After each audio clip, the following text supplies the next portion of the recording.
ठीक है, जो हमारा न्यू चैप्टर है उसका नाम है रिटायरमेंट ऑफ अ पार्टनर।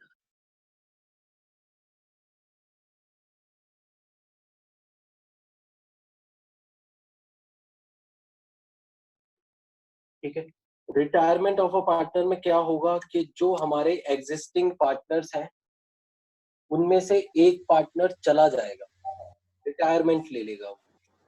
ठीक है, अभी हमने एडमिशन का केस किया था। एडमिशन में क्या होता था कि जैसे पहले जितने भी एग्जिस्टिंग पार्टनर्स होते थे उसमें एक पार्टनर ऐड हो जाता था, लेकिन अब क्या होगा, अब जो हमारे एग्जिस्टिंग पार्टनर्स हैं उनमें से एक पार्टनर चला जाएगा, रिटायर हो जाएगा।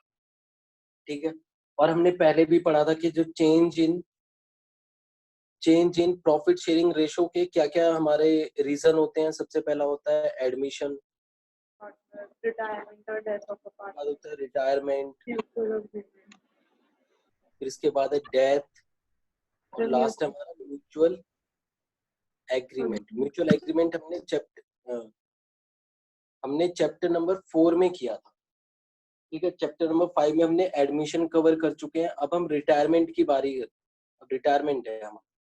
ठीक है, तो रिटायरमेंट में भी क्योंकि प्रॉफिट शेयरिंग रेशो चेंज हो जाएगा। फॉर एग्जांपल अगर ए बी सी ये 3 पार्टनर्स हैं और इनका रेशो है हमारे पास 3:1, 3/6, 2/6 एंड 1/6। मान लेते हैं कि बी रिटायर हो गया, तो जब बी फर्म को छोड़कर चला जाएगा तो जो बी का शेयर होगा वो ए और सी को, यानी जो बचे हुए पार्टनर्स हैं, जो रिमेनिंग पार्टनर्स हैं, वो डिस्ट्रीब्यूट कर लेंगे आपस में। ठीक है, यानी बी जब पार्टनर नहीं रहेगा तो वो प्रॉफिट तो डिस्ट्रीब्यूट नहीं करेगा ना, ना ही वो लॉस डिस्ट्रीब्यूट करेगा आफ्टर रिटायरमेंट। तो उसका शेयर भी किसको मिल जाएगा, ए और सी दोनों को मिल जाएगा। ठीक है, इसका मतलब अगर हम देखें, जब हम न्यू शेयर निकालेंगे तो कुछ शेयर इसका होगा कुछ इसका होगा, लेकिन इसका तो जीरो ही होगा बी का तो। ठीक है, बी को तो जीरो ही मिलेगा फ्यूचर में। तो इसका मतलब जो बी है, बी हमेशा सेक्रीफाइस करेगा। जो पार्टनर रिटायरमेंट ले रहा है वो हमेशा सेक्रीफाइस ही करेगा। क्यों? क्योंकि उसको फ्यूचर में कुछ भी नहीं मिलेगा। और जो एग्जिस्टिंग पार्टनर है, जो बचे हुए पार्टनर है इसकी रिटायरमेंट के बाद, ये हमेशा गेन करेंगे।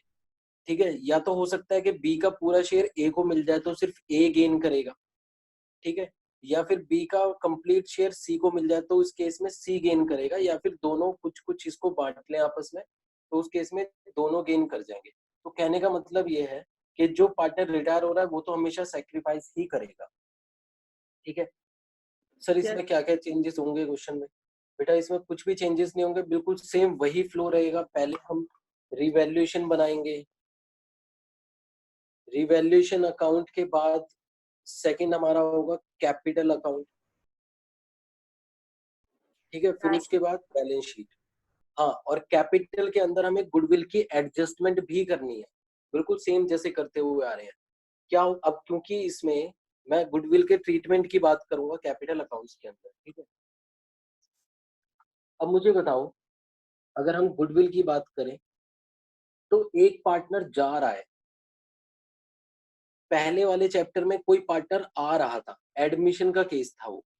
ठीक है, लेकिन अब रिटायरमेंट का केस है तो यानी एक पार्टनर चला जाएगा। तो जब एडमिशन में हमने पढ़ा था कि जो न्यू पार्टनर होगा वो गुडविल के लिए प्रीमियम लेकर आएगा।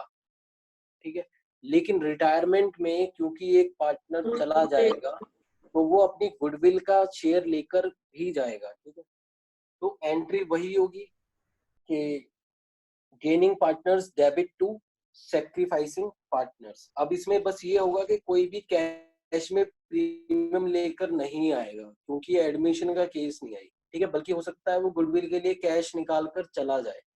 ठीक है, तो बाकी सारी चीजें सेम है, कुछ भी इसमें अलग नहीं है। एक चीज और, मैं कैपिटल की बात कर रहा हूँ। जब कोई पार्टनर रिटायर होकर जाएगा तो वो क्या क्या लेकर जाएगा अपने साथ? वो अपनी पूरी की पूरी कैपिटल विड्रॉ करके ले जाएगा। ठीक है, जब वो पार्टनर ही रहा तो वो बिजनेस में क्यों छोड़ेगा कैपिटल? कैपिटल निकाल कर ले जाएगा ना। और कैपिटल विड्रॉ करने से पहले हमें उसको सारी चीजें देनी पड़ेंगी। उसका जनरल रिजर्व भी उसको देना पड़ेगा, गुडविल का शेयर भी उसको देना पड़ेगा, कोई दूसरा रिजर्व है वो भी देना पड़ेगा। रिवैल्यूएशन का प्रॉफिट भी देना पड़ेगा, अगर कोई लॉस है तो वो भी हमें उसमें से राइट ऑफ करना पड़ेगा, और बाद में जो उसकी फाइनल कैपिटल बैलेंस आएगा उसको वो विड्रॉ करेगा। ठीक है, रिटायरमेंट जब लेगा तो पैसे निकाल कर ले जाएगा, सिंपल सी बात है। अच्छा, अब एक चीज और, कभी कभी क्या होगा कि हमारे क्वेश्चन में ये गिवन नहीं होगा कि वो कैपिटल निकाल कर ले गया है या नहीं ले गया। ठीक है, क्वेश्चन में कभी कभी ये नहीं बताया होगा कि वो कैपिटल निकाल कर ले गया है या नहीं ले गया। तो उस केस में हम क्या करेंगे, हम अपनी मर्जी से उसको कैपिटल के पैसे नहीं दे सकते। उस केस में हमें क्या करना है, हमें उसकी कैपिटल को रिटायरिंग पार्टनर के लोन में ट्रांसफर कर देना है, यानी हम उसको इंस्टॉलमेंट में पैसे देते रहेंगे।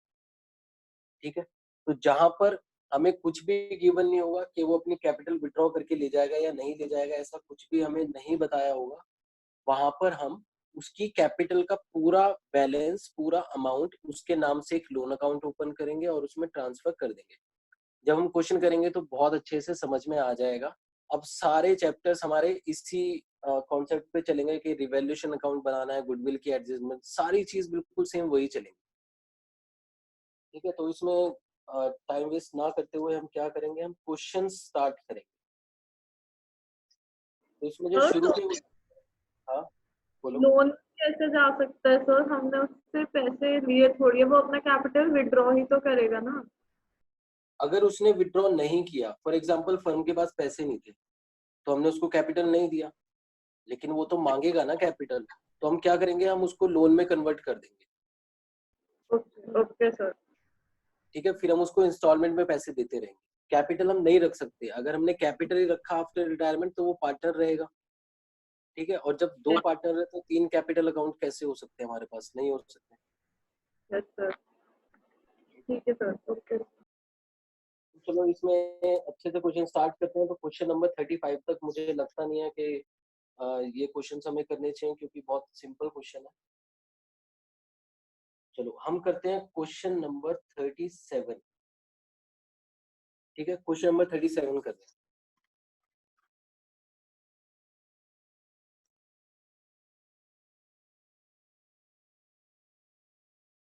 Chapter number 6, question number 37। ठीक है, तो सब एक बार पढ़ लो क्वेश्चन को, फिर हम स्टार्ट करते हैं। हमें करना है क्या है इसमें, हमें रिवैल्यूएशन अकाउंट बनाना है, पार्टनर्स कैपिटल अकाउंट बनाना है और बैलेंस शीट बनाना है आफ्टर बीज रिटायरमेंट। यानी बी रिटायर हो रहा है, ए और बी, ए बी सी तीनों पार्टनर थे, इनमें से बी रिटायरमेंट ले रहा है। ठीक है, ए बी सी पार्टनर है और इनमें से बी रिटायर हो रहा है। ठीक है, कोई भी इशू नहीं है। फिर इसके बाद चलो तो स्टार्ट करते हैं अपना रिवैल्यूएशन अकाउंट।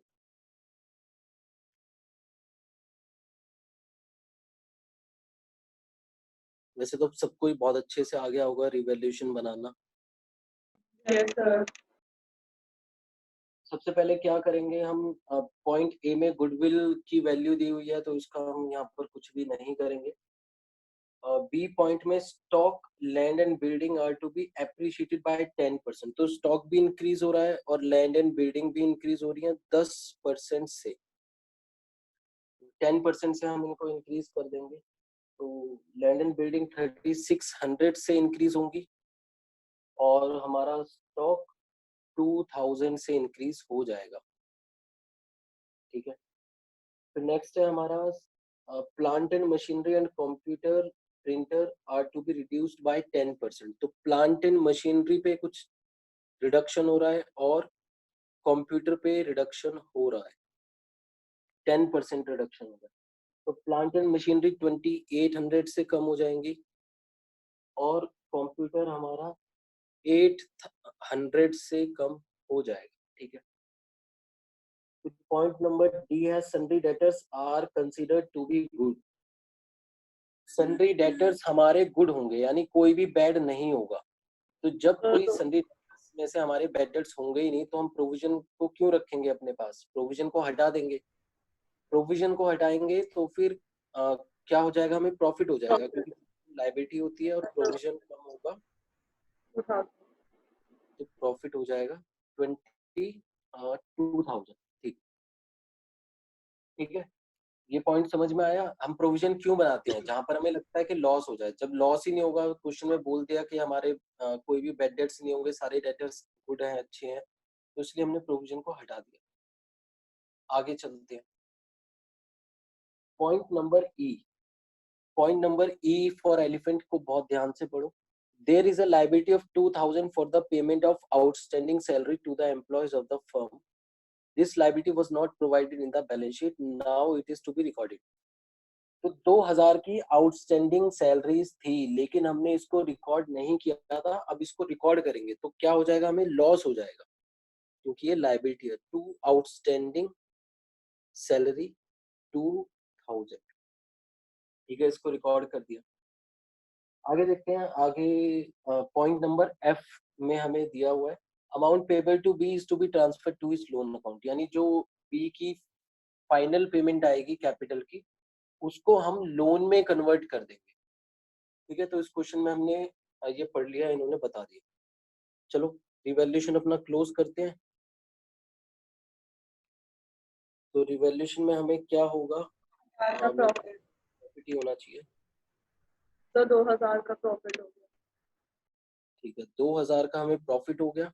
इस प्रॉफिट को क्या करेंगे? ओल्ड पार्टनर्स में डिस्ट्रीब्यूट करेंगे। To profit transfer to old partners हैं हमारे ए, बी और सी। ठीक है, अब एडमिशन का केस तो है नहीं ना, सारे ओल्ड पार्टनर्स ही हैं ए, बी, सी। तो इनका रेशो था 4:3:3। तो यानी 800 रुपए इसको मिलेगा, 600 रुपए इसको मिलेगा और 600 रुपए सी को मिलेगा। 800, 600 और 600। ठीक है, आगे चलते हैं। तो इसके बाद हमारा नेक्स्ट है कैपिटल अकाउंट हमें बना।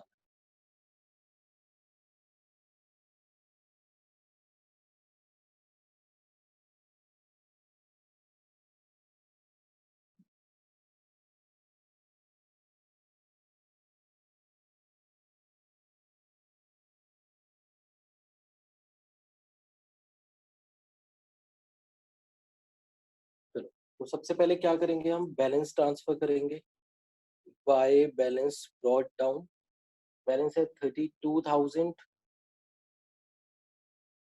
24,000 और 20,000। ये हमारे बैलेंसेस हो गए। अब क्या करेंगे? रिवैल्यूएशन का प्रॉफिट हम डिस्ट्रीब्यूट कर देंगे बाय रिवैल्यूएशन अकाउंट। 800 रुपये, 600 रुपये और 600 रुपये। ठीक है, ये भी ट्रांसफर कर दिया। तो इसके बाद अब बैलेंस शीट में देखते हैं, हमारे पास रिजर्व है, तो रिजर्व को भी हम डिस्ट्रीब्यूट कर देंगे बाय रिजर्व। रिजर्व को डिस्ट्रीब्यूट करेंगे ओल्ड रेशो में। 20,000 है तो 8,000, 6,000 और 6,000 कर दिया, तीनों में डिस्ट्रीब्यूट। फिर इसके बाद एसेट साइड में देखते हैं। एसेट साइड में कोई भी लॉस कुछ भी नहीं है। अब क्या रह गया हमारा? अब हमारा रह गया गुडविल की एडजस्टमेंट। तो गुडविल कितनी है फर्म की? 14,000 गुडविल है। गुडविल है 14,000। बी का शेयर कितना है? तो बी का शेयर है 14,000 इंटू 3/10, यानी 4,200। बी का शेयर कितना है गुडविल में? 4,200। तो बी को पेमेंट मिलेगी 4,200 की। कौन करेगा पेमेंट? जिन्होंने गेन किया है। बी ने तो सेक्रीफाइस किया है, तो गेन किसने किया है? चेक करते हैं। तो क्योंकि इसमें हमें इनका न्यू रेशो गिवन नहीं है, किसका? जो बचे हुए पार्टनर है ए और सी का, इनका हमारे पास कोई न्यू रेशो नहीं है। तो इनके ओल्ड रेशो को ही हम क्या मानेंगे? इनका गेनिंग रेशो मानेंगे। ओल्ड रेशो कितना था इनका? 4/10, 3/10 और 3/10। तो इनका ओल्ड रेशो क्या है? 4:3। ठीक है, इनका ओल्ड रेशो क्या है? ए और सी की बात कर रहा हूं मैं, तो ये 4:3 होगा। ठीक है, 4/10 और 3/10 नहीं होगा, 4:3, यानी 4/7 और 3/7। ठीक है, तो चलो देखते हैं कौन कौन कितना कितना देगा। तो हम इसमें पहले मैं एंट्री पास करके दिखा रहा हूँ, क्योंकि ए और सी पेमेंट करेंगे तो ए कैपिटल अकाउंट डेबिट हो जाएगी, इसकी कैपिटल में से निकाल लेंगे। C capital account debit to B's capital account, B को कितना मिलेगा 4200। ए और बी सी किस रेशो में देंगे, अपने ओल्ड रेशो में देंगे, यानी 4:3 में। तो कितना कितना देंगे 2400 और 1800, कितना कितना दिया 2400 और 1800। अब मैं ये एंट्री पोस्ट कर रहा हूँ कैपिटल अकाउंट में, तो ध्यान से देखना। बी को पेमेंट मिल रही है बाय ए और बाय सी। ए ने दिए कितने 2400 और सी ने दिए 1800। ठीक है, अब डेबिट साइड में एंट्री जाएगी ए और सी के, क्योंकि इनकी कैपिटल में से निकालेंगे हम, डेबिट हो रही है इनकी कैपिटल। तो 220 कैपिटल, ए में से 2400 निकलेंगे और सी में से 1800 रुपए निकलेंगे। वही जो हमने change in profit sharing chapter में हमने किया था, चैप्टर नंबर 4 में, बिल्कुल सेम वही एडजस्टमेंट है, कोई भी डिफरेंस नहीं। ठीक है, सबको समझ में आ गई है एडजस्टमेंट एंट्री? किसी को कोई डाउट इसमें? No sir. कोई डाउट नहीं है किसी को? ठीक है, चलो अब क्या करना है हमें, और कोई भी एंट्री नहीं बची है, तो अब हम इनकी कैपिटल्स को क्लोज करेंगे। एक चीज हमें ध्यान में रखनी है कि जो बी की कैपिटल होगी, चलो पहले बी की कैपिटल को देख लेते हैं। बी की कैपिटल कितनी आएगी, एक बार टोटल करते हैं। 24 6 30, 30 और 34,200, 34,800 है टोटल। 34,800। अब मुझे बताओ, क्या मैं इसको बैलेंस में डाल सकता हूँ? नहीं, मैं इसको बैलेंस में नहीं डाल सकता, इसका कैपिटल मुझे जीरो करना है। तो मैं क्या करूंगा, 3400 इसके लोन में डाल दूंगा। क्वेश्चन में हमें गिवन है कि हमें लोन में डाल देना है, तो मैंने इसका लोन अकाउंट ओपन किया, टू बीस लोन अकाउंट, और 34,800 मैंने इसमें क्रेडिट कर दिए। ठीक है, लोन अकाउंट में मैंने ट्रांसफर कर दिया। अब क्या होगा, अब निकलेगा ए और सी का balance, to balance carried down, निकाल लेते हैं। 32 और 8 40,800, तो यहाँ पर भी 40,800 माइनस 2400, तो 38,400 ए का बैलेंस आएगा। अब सी का बैलेंस निकाल लेते हैं, 26,600, 26,600 माइनस 1,800, यह आएगा 24,800। ठीक है, तो अब क्या हुआ, अब बी की देखो कैपिटल का कुछ भी बैलेंस नहीं आया, क्योंकि हमने उसकी कैपिटल का सारा अमाउंट लोन में ट्रांसफर कर दिया। ठीक है, ये 20 लोन अकाउंट लिखा हुआ है, तो हमने लोन में ट्रांसफर कर दिया, इसलिए इसकी कैपिटल में कुछ ही बैलेंस नहीं बचा। अब क्या करेंगे, अब हम बनाएंगे बैलेंस शीट। और बैलेंस शीट बनाते हुए हमें ये याद रखना है कि जो हमने बी का लोन अकाउंट में ट्रांसफर किया है, वो लायबिलिटीज में भी शो होगा। तो सबसे पहले हम लायबिलिटी साइड पे ही एंट्रीज कर देते हैं। ये हमारी बैलेंस शीट है। तो सबसे पहले हम करते हैं क्रेडिटर्स 7,000, कोई भी चेंजेस नहीं है क्रेडिटर्स में। तो उसके बाद है बिल्स पेबल, इसमें भी कोई भी चेंज नहीं है, तो ये एज इट इज 3,000 आ जाएगा। ठीक है, 3,000 आ गया। इसके बाद है रिजर्व, हम बांट चुके हैं, कुछ भी नहीं आएगा। कैपिटल अकाउंट आ जाएगा, कैपिटल ए की आएगी 38,400 और सी की आएगी 24,800। ठीक है, बी की कैपिटल नहीं आएगी क्योंकि वो रिटायर हो गया। बी का लोन अकाउंट आएगा 20 लोन अकाउंट। कितना कितना हमने ट्रांसफर किया था, 34,800।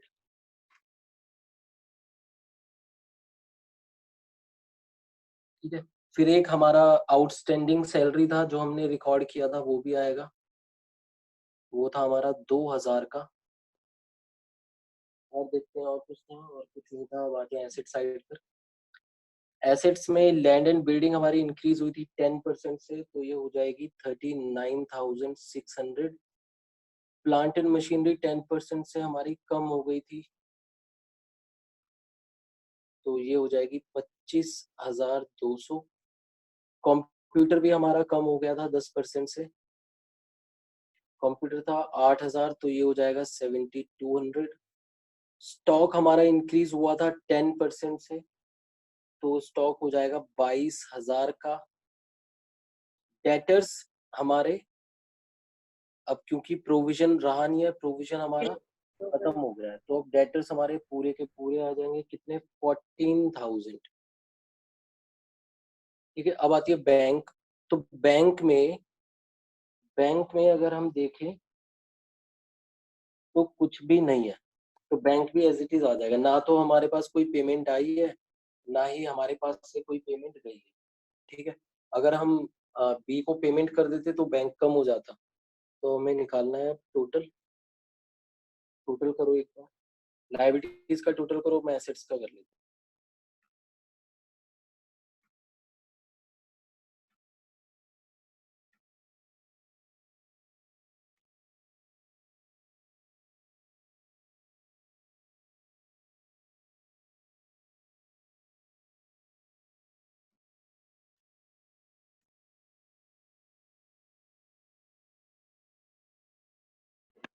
सही है सर, ये आ रहा है। तो ये क्वेश्चन हमारा कंप्लीट हो गया। तो इस क्वेश्चन में हमने देखा कुछ भी डिफरेंस नहीं है इसमें। हमने किया क्या, बस जो पार्टनर रिटायर हो रहा है, अब क्योंकि वो पार्टनर तो रहेगा नहीं, तो हमने उसकी कैपिटल को कहाँ पर ट्रांसफर कर दिया, उसके नाम से एक लोन अकाउंट ओपन किया और उसमें ट्रांसफर कर दिया। बाकी पूरा का पूरा क्वेश्चन सेम है, जैसे हम पहले सॉल्व करते हुए आए हैं बिल्कुल वैसे ही है। ठीक है, कैपिटल की एडजस्टमेंट भी हमने पहले की हुई है चैप्टर नंबर 4 में, सेम एडजस्टमेंट। ठीक है, चलो अब मुझे बताओ कि किस किस को इस क्वेश्चन में डाउट है, किस किस को समझ में नहीं आया। सर आ गया, आ गया। आगे सर, आगे।